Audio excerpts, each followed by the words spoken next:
இந்த வரகு ஆப்பம் எப்படி செய்கிறதுன்னு பார்த்துருவோம். இப்போ பாருங்கள், நம்ம வரகரிசி ஆப்பம் தான் பண்ணுறோம். அதுக்கு 1 டம்ளர் வரகரிசி, 1 டம்ளர் புழுங்கலரிசி, 1/2 டம்ளர் உளுந்து, கொஞ்சோண்டு வெந்தயம் இந்த உளுந்தோடு போட்டு இன்னும் உளுந்தை வந்து தனியாக இதில் போட்டு நம்ம ஊற வச்சுருவோம். நாளைக்கு ஆட்டிக்கிடலாம். இப்போ ஊற வச்சுக்கிடலாம். இது ரெண்டையும் நம்ம ஒன்றா போட்டுருவோம். வரகையும் புழுங்கலரிசியும் ஊற வச்சுட்டு வருவோம். நம்ம இதை ஊற வச்சுருவோம், மூடி வச்சுருவோம். உளுந்தையும் வெந்தயத்தோடு கழுவிட்டு வருவோம். உளுந்து ஊறட்டும், மூடி வச்சிடலாம். நம்ம இப்போ உளுந்து நேற்று 1/2 டம்ளர் போட்டோம். இந்த கிரைண்டரில் போட்டுக்கிடலாம்.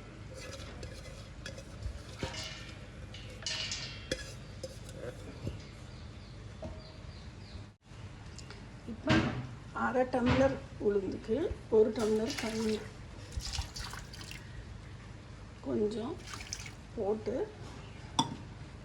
நம்ம அரைச்சிக்கிடலாம். இது நல்லா ஊறி இருக்கு, வரகும் புழுங்கலரிசியும். நமக்கு இப்போ ஒரு 20 நிமிஷம் ஆயிருக்கு. நம்ம ஆஃப் பண்ணி இதை வலிச்சு எடுத்துக்கிடலாம். இந்த உளுந்தை நம்ம உளுந்தை எடுத்துட்டோம். இந்த புழுங்கலரிசியும் வரகும் கழுவி கிரைண்டரில் போட்டுக்கிடலாம். நம்ம இப்போ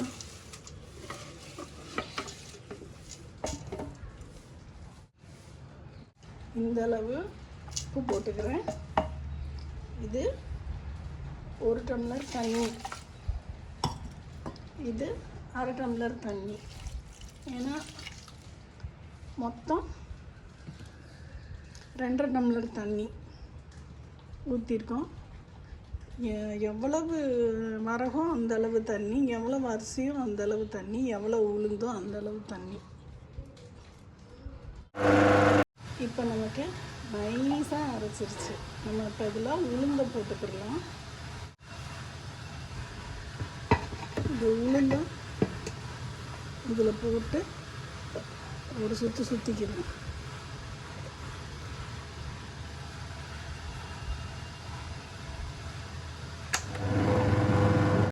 இது அவ்வளோதான். இதை நம்ம எடுத்து வச்சிடலாம். நம்ம இப்போ வரகு ஆப்பமாவு ஆட்டி வச்சுருக்கோம். இது இருக்கட்டும், மூடி வச்சிடலாம். சாயந்தரம் ஊற்றி பார்ப்போம். இங்கே பாருங்கள், நமக்கு எப்படி வந்திருக்கு இந்த வரகு ஆப்பமாவு. நமக்கு நல்லா பொங்கி வந்திருக்கு. நம்ம காலையில் ஆட்டணும், இது சாயந்தரம். இப்போ நம்ம இந்த சட்டியில் ஊற்றிக்கிடலாம். இப்போ பாருங்கள், நம்ம இந்த மாவை ஒரு சின்னதாக ஊற்றிக்கிறோம். இந்த மாதிரி சைடில் ஒரு துணியில் பிடிச்சிக்கிட்டு இந்த மாதிரி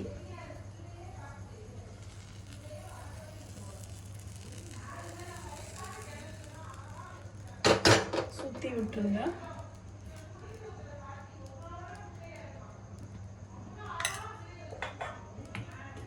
இதுதான் 1 நிமிஷம் வேகட்டும். வெந்துருச்சான்னு பார்ப்போம். எடுக்கலாம். இப்போ நம்ம பாருங்க,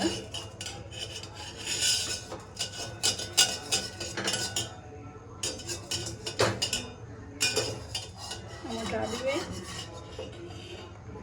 ஆப்பம் சூப்பராக வந்துருச்சு. இன்னொன்று ஊற்றலாம். சின்னதாக ஊற்றுங்க ஃபஸ்ட்டு.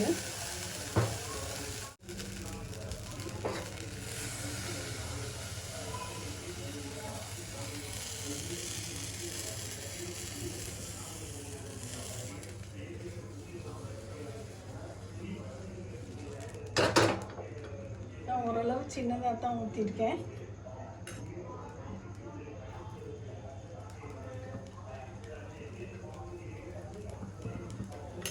இன்னும் கொஞ்சம் தண்ணி ஊற்றினா இன்னும் கொஞ்சம் தண்ணியாக வரும். அப்போ நீங்கள் பார்த்துட்டு உங்களுக்கு எப்படி வேணுமோ அப்படி போட்டுக்கோங்க. இப்போ பாருங்கள், திறந்து பார்ப்போம்.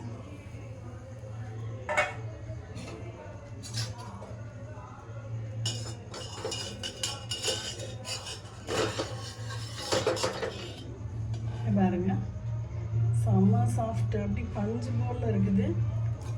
பேக் சைடு பாருங்க, பேக் சைடு வந்து செம்ம கிறிஸ்பியாகவும் இந்த ஓரம்லாம் மொறுமொறுன்னும் சாஃப்ட் பஞ்சு போல் இருக்குது. பாருங்க, செம்ம சாஃப்டாக. அப்போ வந்து செம்ம சூப்பராக இருக்குது. இந்த மாதிரி ஒரு தேங்காய் பாலும் இந்த மாதிரி ஒரு சட்னியும் வச்சு சாப்பிட்டா, தேங்காய் சட்னியும் செம்மையாக இருக்கும். ட்ரை பண்ணி பார்த்துட்டு சொல்லுங்கள் ஃப்ரெண்ட்ஸ். பாய்.